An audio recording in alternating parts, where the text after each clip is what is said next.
आप तमाम को ईद उल फित्र की पुरखुलूस मुबारकबाद। पूरे रियासत में आज ईद उल फित्र की नमाज़ अदा की गई। हिंदुस्तान भर में ईद उल फित्र की नमाज़ आज अदा की गई।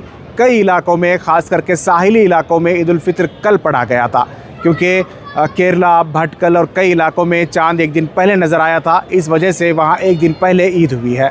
आज रियासत के बेशतर हिस्सों में ईद उल फित्र की नमाज़ अदा की गई। ईदगाह मैदान में बड़ी तादाद में लोग हाजिर हुए।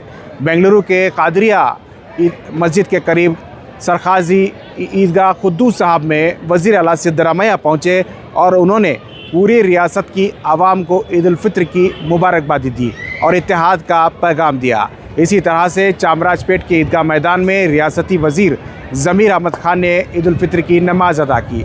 रियासत के कोने कोने में बेंगलुरु के चप्पे चप्पे पर ईद उल फित्र की नमाज़ आज पढ़ी गई। कई इलाकों में अलग अलग ईद उल फित्र की नमाजें अदा करते हुए देखी गई। मौला से अपने मिलता है बंदा नमाज में, मौला से अपने मिलता है बंदा नमाज में, मौला से अपने मिलता है बंदा नमाज में। ನಮಸ್ಕಾರ. ಇವತ್ತು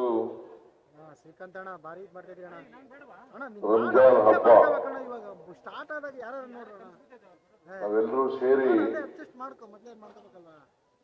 ಒಟ್ಟಿಗೆ ಪ್ರಾರ್ಥನೆಯನ್ನ ಮಾಡಿದ್ದೇವೆ.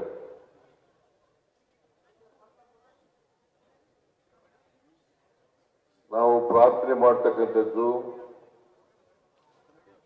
ಮನುಕುಲಕ್ಕೆ ಮತ್ತು ದೇವರಿಗೆ. ನಾವೆಲ್ಲರೂ ಕೂಡ ಮಾನವರಾಗಿ ಬಾಳ್ತಕ್ಕಂಥದ್ದು ಅತ್ಯಂತ ಅವಶ್ಯ. ಪ್ರತಿಯೊಬ್ಬ ತಮ್ಮ ಬದುಕನ್ನ ಸಾರ್ಥಕ ಮಾಡ್ಕೋಬೇಕಾದ್ರೆ ನಾವೆಲ್ಲರೂ ಕೂಡ ಮಾನವೀಯತೆಯಿಂದ ಪರಸ್ಪರ ಪ್ರೀತಿ ವಿಶ್ವಾಸಗಳಿಂದ ಇರ್ತಕ್ಕಂಥದ್ದು ಅತ್ಯಂತ ಅವಶ್ಯ. ಭಾರತ ದೇಶ ಅನೇಕ ಜಾತಿ ಧರ್ಮಗಳಿಂದ ಕೂಡಿರ್ತಕ್ಕಂಥ ದೇಶ, ಸಂಸ್ಕೃತಿಗಳಿಂದ ಕೂಡಿರ್ತಕ್ಕಂಥ ದೇಶ. ಈ ದೇಶದಲ್ಲಿ ಯಾವುದೇ ಜಾತಿ ಧರ್ಮ ಇದ್ರೂ ಕೂಡ ನಾವೆಲ್ಲರೂ ಕೂಡ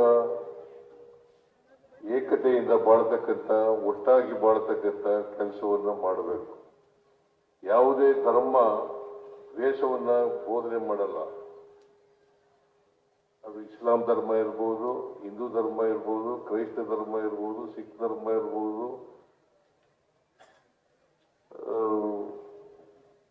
ಈ ಧರ್ಮಗಳೆಲ್ಲವೂ ಕೂಡ ಪ್ರೀತಿಯನ್ನ ಬೋಧಿಸ್ತವೆ ಹೊರತು ದ್ವೇಷವನ್ನ ಬೋಧಿಸೋದಿಲ್ಲ. ಅದಕ್ಕೋಸ್ಕರ ನಾವೆಲ್ಲರೂ ಕೂಡ ಪರಸ್ಪರ ಪ್ರೀತಿಯಿಂದ ಇರ್ತಕ್ಕಂಥ ವಾತಾವರಣವನ್ನು ನಿರ್ಮಾಣ ಮಾಡ್ತಕ್ಕಂಥದ್ದು ಅತ್ಯಂತ ಅವಶ್ಯ ಅಂತಕ್ಕಂಥ ಮಾತುಗಳನ್ನ ಈ ಸಂದರ್ಭದಲ್ಲಿ ಹೇಳಲಿಕ್ಕೆ ಬಯಸ್ತೇನೆ. ಎಲ್ಲ ಮುಸಲ್ಮಾನ್ ಬಾಂಧವರಿಗೆ, ದೇಶದ ಎಲ್ಲ ಮುಸಲ್ಮಾನ್ ಬಾಂಧವರಿಗೆ ಈದ್ ಮುಬಾರಕ್, ಈದ್ ಮುಬಾರಕ್.